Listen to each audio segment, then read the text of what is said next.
ইনশাআল্লাহ প্রতীক আমরা ফিরে পাবো, নিবন্ধন আমরা ফিরে পাবো।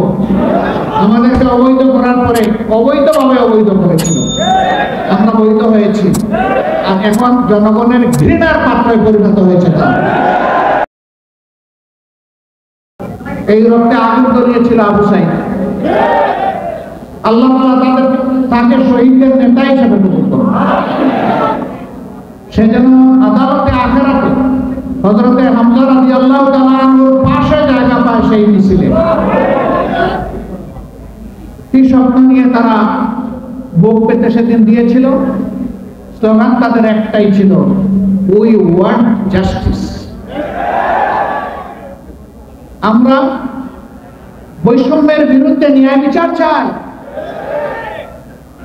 যে সমাজে ন্যায় বিচার কায়েম হয় সেই সমাজে মানুষের সকল অধিকার প্রতিষ্ঠিত হয়, আর যেই সমাজে ন্যায় বিচার নেই সেই সমাজে মানুষ কোনো অধিকার পায় না। ন্যায় বিচারের প্রতীক হল দাড়িপাল্লা। জানেন আমাদের দলের প্রতীক ছিল দাড়িপাল্লা।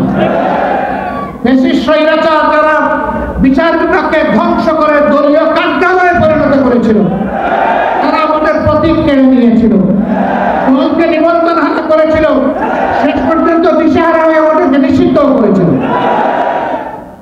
আলহামদুলিল্লাহ রক্ষা পায় না। 4 দিনের মাথায় আল্লাহ তাদেরকেই নিষিদ্ধ করে দিয়েছে।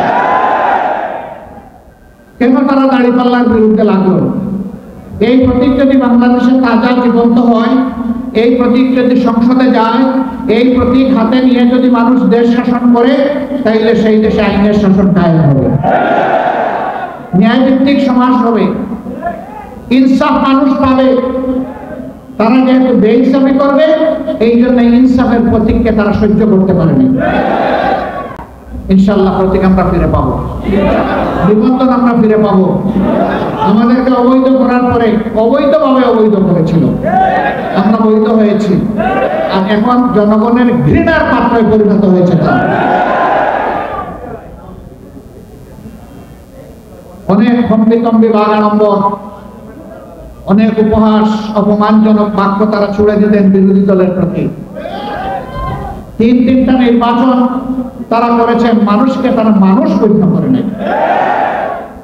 প্রথম নির্বাচনে 300 আসনের মধ্যে 154 বিনা প্রতিদ্বন্দ্বিতায় পাস। দ্বিতীয় নির্বাচন নিশিরাতের নির্বাচন। তৃতীয় নির্বাচন আমি আর দামি।